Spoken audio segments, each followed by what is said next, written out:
February 26, 1963.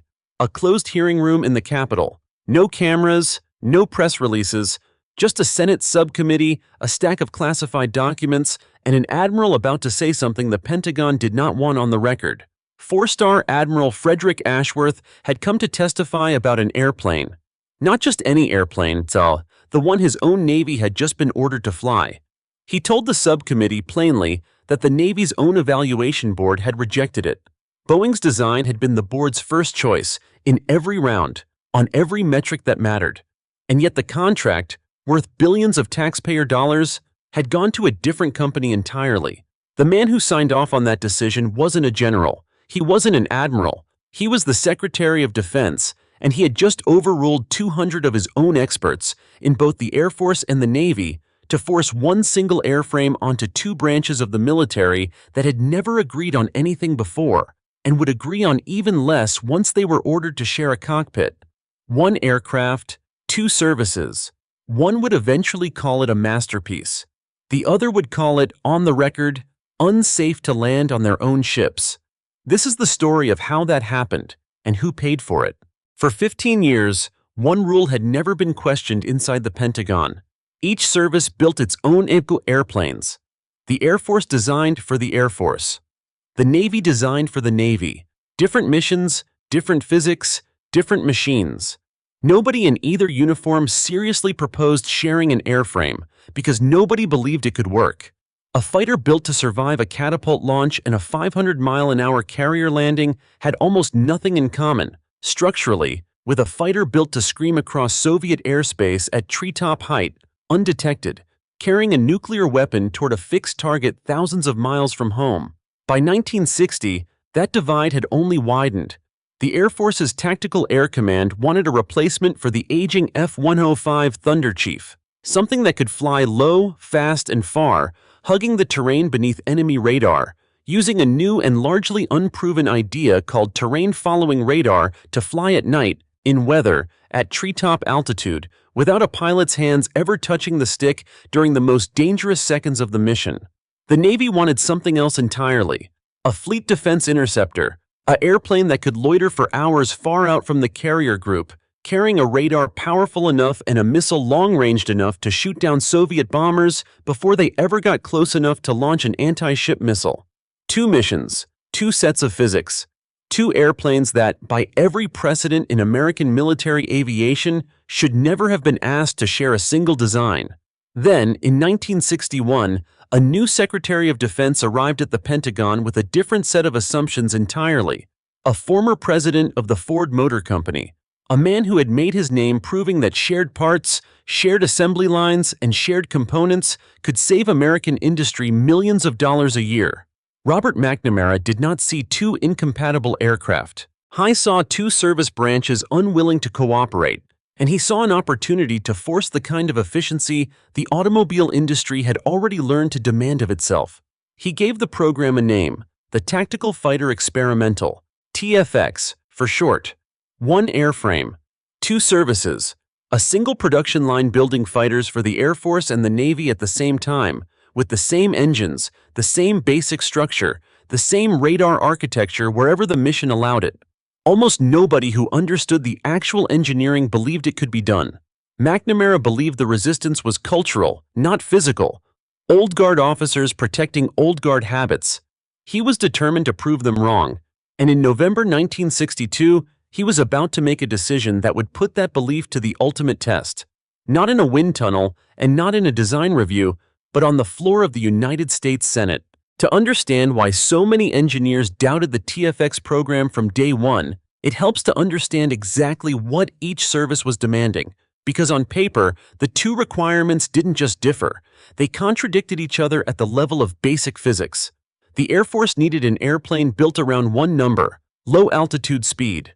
Terrain-following radar, a system that read the ground ahead of the aircraft in real time and adjusted altitude automatically, allowing a pilot to fly at treetop height without staring at a screen the entire time, only worked if the airframe underneath it could handle the punishment of high-speed, low-level flight through turbulent air. That meant a heavy, rigid structure. It meant wings swept back tightly enough to punch through dense low-altitude air at supersonic speed without tearing themselves apart.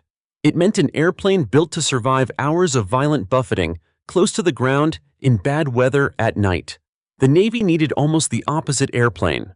A carrier-based interceptor lived and died by two numbers that had nothing to do with speed: weight at landing and wing loading. Every pound an airplane carried back to the ship after a mission had to be absorbed by an arresting hook slamming into a wire, on a deck the size of a city block, pitching an open ocean swell. The Navy's requirement, later formalized as the F-111B, called for an aircraft under roughly 55,000 pounds at landing weight, wings spread wide enough for the low approach speeds a carrier deck demanded, and a nose large enough to house an enormous new radar. The AN/AWG-9, paired with the Navy's next-generation missile, the AM-54 Phoenix, designed to kill Soviet bombers at ranges of over 100 miles before they ever got within striking distance of the fleet.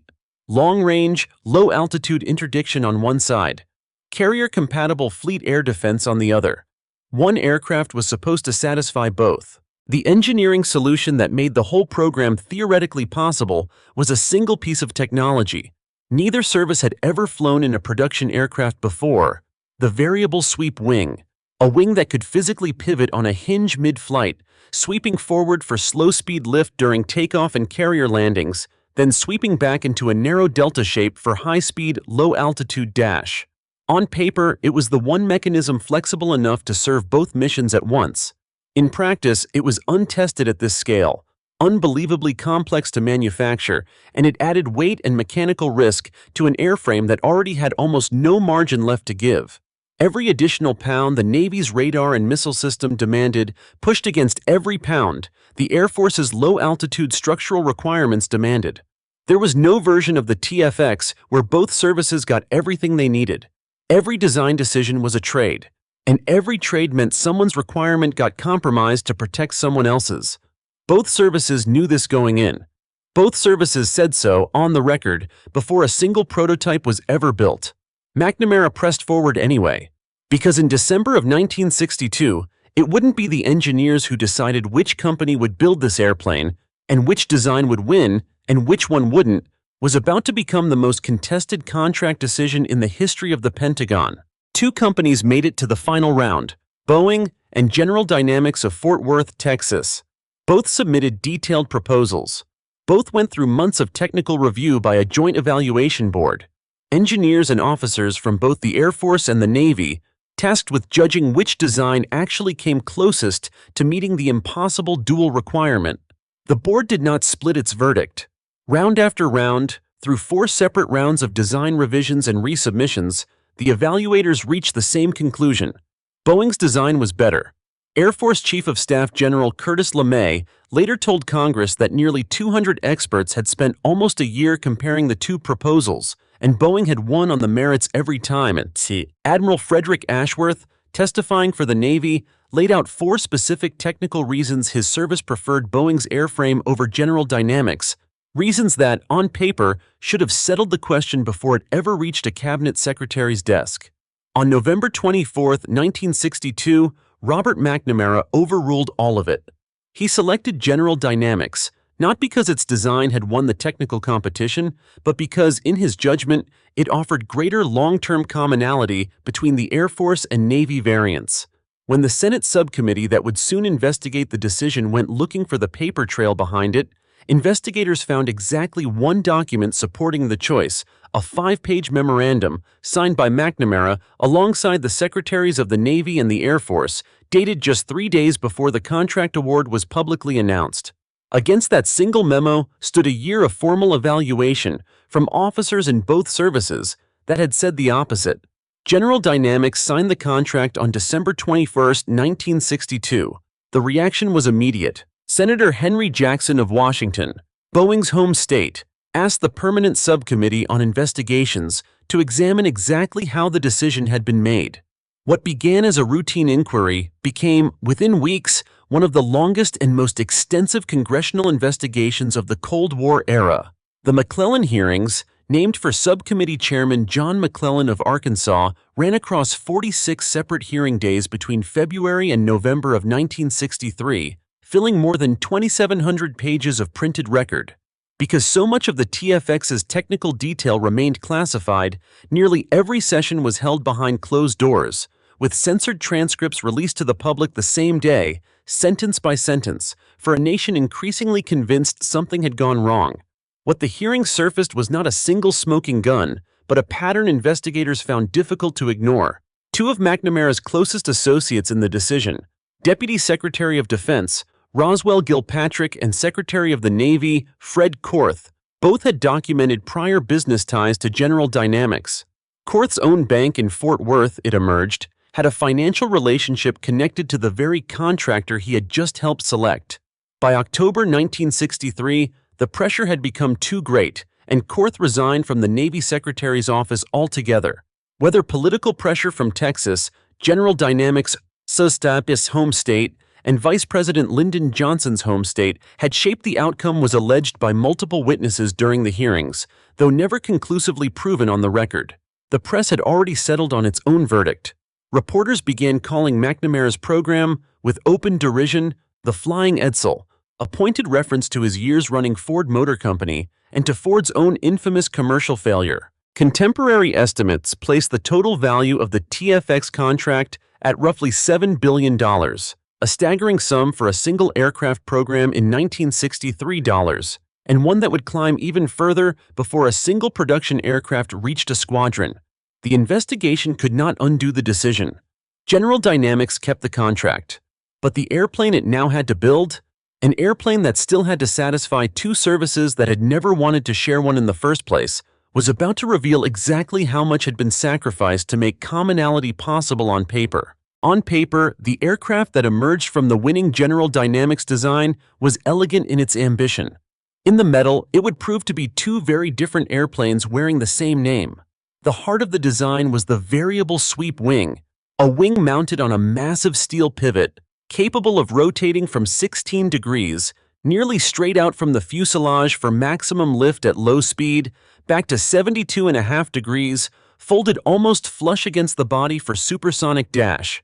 Extended forward, the wing let the aircraft take off and land in as little as 2,000 feet, a critical requirement for a Navy interceptor operating off a pitching carrier deck. Swept fully back, the same aircraft could punch through the transonic barrier at low altitude or climb to high-altitude supersonic speeds, a single airframe, in theory, doing the job of two specialized designs. General Dynamics paired the airframe with a new afterburning turbofan, the Pratt & Whitney TF-30, itself a first for military aviation, the earliest turbofan engine ever fitted to a supersonic fighter. And rather than conventional ejection seats, the design used something almost no other American fighter of the era carried, an escape module. In an emergency, the entire cockpit section, not just the seats but the whole crew compartment, would separate from the aircraft as a single sealed capsule, slowed by parachute, cushioned by an airbag on impact, and watertight enough to float if the crew came down over open water. It was engineered specifically for the F-111's low-altitude mission profile, where a conventional ejection at treetop height and near sonic speed gave a pilot almost no margin for survival.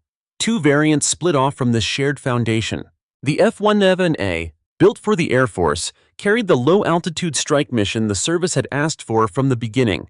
Terrain-following radar, a bomb bay and underwing hardpoints for conventional or nuclear ordnance, and a fuselage optimized for the punishing structural loads of high-speed flight close to the ground. The F-111B carried the Navy's half of the bargain, and it was here that the compromise at the center of the entire program became unavoidable. To meet the Navy's fleet defense mission, the F-111B needed the enormous AN/AWG-9 radar and the AM-54 Phoenix missile system, a combination powerful enough to track and engage multiple targets more than 100 miles out. But every pound of that radar and missile system fought directly against the Navy's second non-negotiable requirement, a landing weight light enough for a carrier's arresting gear to catch safely at the low approach speeds carrier operations demanded. General Dynamics had never built a carrier aircraft before. For the naval variant, the company brought in Grumman, a company with decades of carrier aircraft experience, as a subcontractor, hoping Grumman's expertise could resolve what the paper design alone could not. At the outset, General Dynamics projected the two variants would share roughly 80% of their major structural components, the entire financial and strategic logic behind McNamara's commonality argument in the first place. It was a number built into the original justification for the contract. The figure that was supposed to prove the whole gamble had been worth the political cost of overruling two service evaluation boards. It would not survive contact with the airplane itself. The contract fight of 1963 had been about who got to build the airplane. What followed, over the next several years, was a quieter and more damning argument about whether the airplane the Navy was being handed could actually do the job it had been designed for. From the earliest design reviews, the F-111B's weight kept climbing. Every engineering fix added mass, reinforced structure to handle carrier landing stress, additional systems to integrate the AWG-9 radar, wiring and hydraulics needed to make the swing wing mechanism reliable enough for fleet service. Naval aviators who flew early test versions reported an aircraft that felt sluggish and underpowered for the split-second maneuvering a carrier approach demanded, an airplane fighting its own weight on every landing. The Navy's senior leadership had already gone on record about their preference for Boeing's design back in 1963, but as the F-111B moved through flight testing in the years that followed, a second and more specific set of warnings began surfacing, not about which company should have won the contract, but about whether the airplane itself, as built, could safely operate off a carrier deck at all.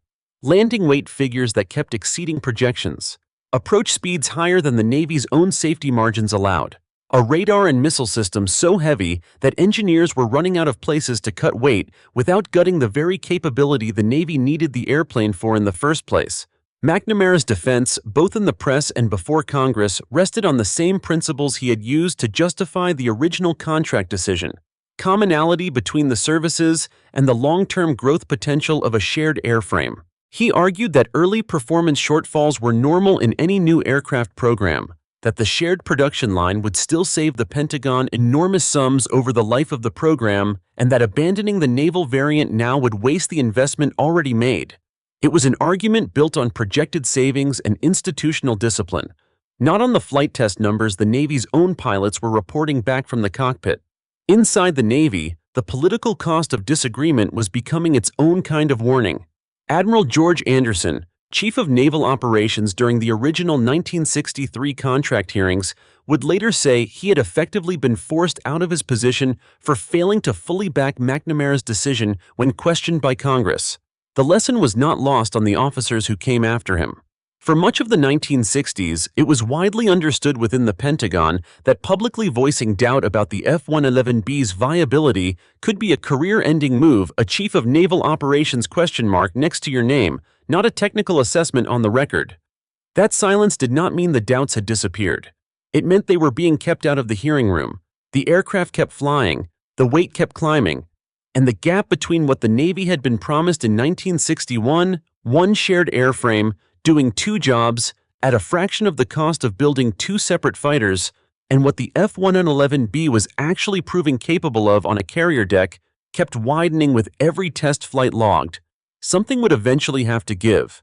It would take a change in leadership at the Pentagon and a Navy officer willing to risk his career one more time in front of the same Senate committee room where this had all started, before anyone in a position of real power was willing to say so out loud. While the Navy's version of the F-111 struggled with weight, the Air Force's version was fighting a different battle entirely, one buried inside the very structure that made the swing wing possible in the first place. At the center of every F-111, where the two wings pivoted, sat a single massive steel forging called the wing carry-through box, the structural spine that transferred the load of both wings into the fuselage, absorbing every ounce of stress generated by high-speed, low-altitude flight. It was manufactured from a high-strength steel alloy called D6AC, chosen for its ability to handle enormous loads in a compact, lightweight structure. On paper, it was strong enough for a service life of thousands of flight hours. In practice, the steel had a flaw no one had caught in time. Fracture toughness, the ability of a metal to resist a crack growing once it started, varied more than engineers had accounted for, batch to batch, within the same alloy. Somewhere inside the carry-through structure of certain early aircraft, tiny manufacturing defects, some no more than a fraction of a millimeter across, sat undetected. Under the repeated stress of high-speed flight, a defect that small could grow, cycle by cycle, invisible from the outside, until the metal around it simply gave way. On December 22, 1969, it did. An F-111A flying a training bombing run out of Nellis Air Force Base in Nevada suffered a catastrophic failure in the wing carry-through box. The wing separated from the aircraft in flight. The crew's escape module, the same sealed capsule engineered to save them in exactly this kind of emergency, fired.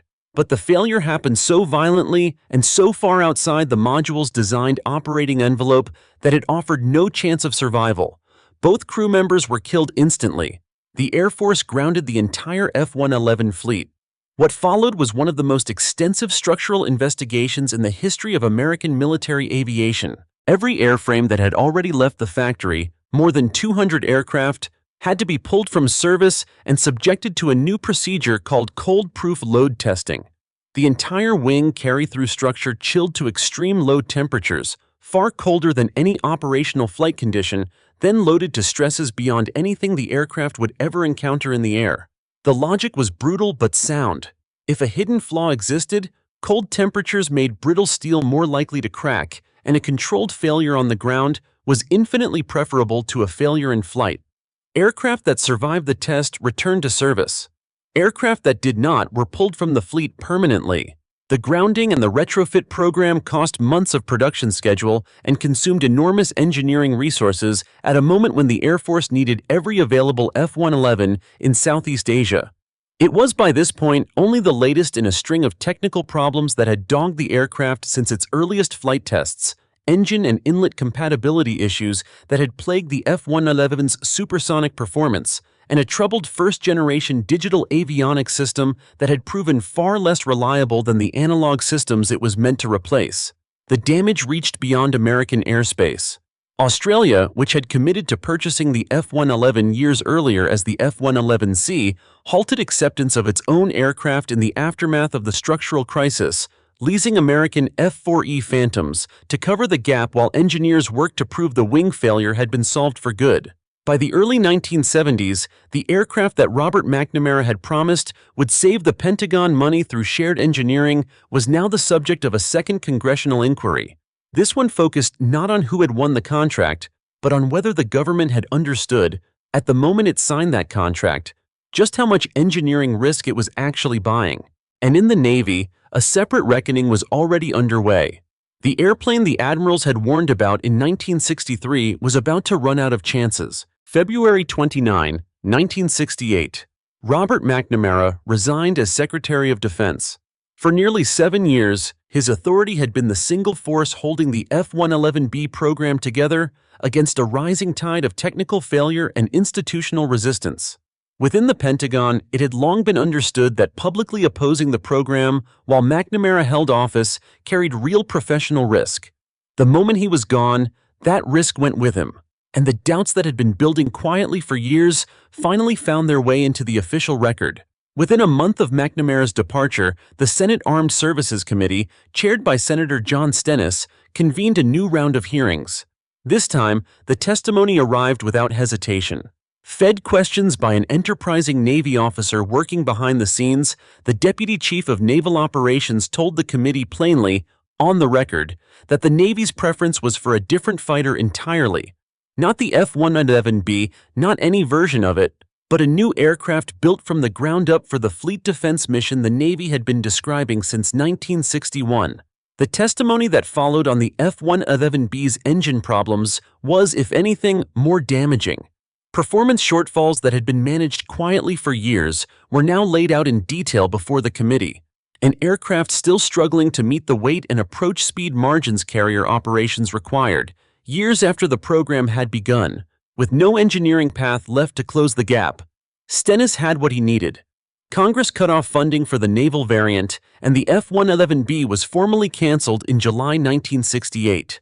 Only 7 aircraft had been built. 7 airframes, Against an original program that had promised the Navy a fleet of carrier-based interceptors, sharing the bulk of its structure with the Air Force's own fighter, the entire commonality argument that had justified overruling 2 evaluation boards derailed a Secretary of the Navy's career and consumed 6 years of congressional scrutiny, reduced to 7 aircraft that would never see fleet service at all. But cancellation did not mean the engineering died with it. Grumman, the same company General Dynamics had brought in as a subcontractor for its own lack of carrier experience, had spent years working directly with the F-111B's most advanced systems, the AWG-9 radar, the AIM-54 Phoenix missile, the basic swing-wing architecture itself. When the Navy went looking for its next fighter, it turned back to Grumman, and Grumman did not start from nothing. The company carried the radar, the missile, the engine concept, and the variable sweep wing forward into an entirely new airframe, one built from the outset around the Navy's actual carrier requirements, rather than compromised by an Air Force mission it was never meant to share. That aircraft entered service in 1974 under a new name, the F-14 Tomcat. The Navy had not simply rejected the F-111. It had taken the most valuable parts of the program McNamara forced upon it, stripped away everything that had made the compromise unworkable, and built the fighter it had wanted from the very beginning, one that would go on to define naval aviation for the next 3 decades. The Air Force, meanwhile, still had an airplane on its hands, a grounded fleet, a structural crisis barely contained, a program that Congress had investigated twice and the press still called the Flying Edsel. What almost nobody expected in 1968 was that this same airplane, mocked, half-canceled, and still recovering from a fleet-wide grounding, was less than 2 decades away from flying one of the most audacious combat missions in the history of American air power. With the naval variant gone, the Air Force did the one thing the program had never truly been given the chance to do from the beginning: build the F-111 for a single coherent mission, without a second service pulling the design in an incompatible direction. The results came fast. The F-111D introduced improved avionics. The F-111E refined the aircraft's high-speed inlet design, fixing one of the persistent technical flaws from the program's earliest years. The F-111F, the last and most capable Air Force variant, paired more powerful TF-30 engines with a new targeting system called PAVE-TAC, an electro-optical and laser designation pod, mounted in the aircraft's weapons bay, that let a crew acquire a target visually at night, lock a laser onto it, and guide a bomb onto that exact point with an accuracy earlier F-111 variants could never have matched. A parallel program converted dozens of earlier F-111A airframes into an entirely new role, the EF-111A Raven, stripped of bombing equipment and packed instead with electronic warfare systems capable of jamming enemy radar across an entire strike package's path into contested airspace. The aircraft that had spent a decade defined by a canceled Navy variant and a fleet-wide grounding was now, quietly, one of the most capable strike platforms in the American arsenal. It simply hadn't been tested in combat conditions that could prove it. That test came on the night of April 14, 1986. 10 days earlier, a bomb had torn through a nightclub in West Berlin, killing 2 American servicemen and a Turkish civilian, wounding more than 200 others. American intelligence linked the attack directly to the Libyan government. President Ronald Reagan ordered a retaliatory strike against targets tied to Libyan leader Muammar Gaddafi, including facilities near his own compound outside Tripoli. The mission was codenamed Operation El Dorado Canyon, and the aircraft chosen to fly it, the only aircraft in the American inventory judged capable of completing a mission this demanding, was the F-111F. France, Spain, and Italy refused to grant overflight rights for the strike force. 18 F-111Fs, escorted by 4 EF-111 Ravens flying electronic jamming cover, took off from RAF Lakenheath in England and flew around the entire Iberian Peninsula to reach Libya, a diversion that stretched what should have been a manageable strike mission into roughly 13 hours in the air, with as many as a dozen aerial refuelings each, conducted at night in total radio silence over open ocean. It remains to this day one of the longest combat fighter missions ever flown. 25 surface-to-air missile sites defended Tripoli. The F-111Fs pressed through them to their targets. One aircraft, call sign Karma 52, was lost over the Gulf of Sidra. Its two-man crew, Captains Fernando Ribas Dominici and Paul Lawrence, the only American losses of the operation. The rest of the strike force delivered its ordnance and turned for home. It was after 25 years of congressional hearings, structural failures, and a canceled sister program, the F-111's first unambiguous vindication in the eyes of the American public. An airplane once dismissed as a flying Edsel, now credited with flying one of the boldest strikes in the history of American air power. 5 years later, in the opening hours of Operation Desert Storm, the F-111F would fly again. This time in far greater numbers, more than 2,500 sorties over the course of the war, developing a laser-guided bombing tactic against armored vehicles that crews nicknamed tank plinking. By the time the war ended, the F-111F had flown more missions and struck more targets than any other aircraft in the American order of battle. The airplane that two services had once refused to share had finally found the one job it was built to do, 30 years after the men who designed it first tried to force it to do too.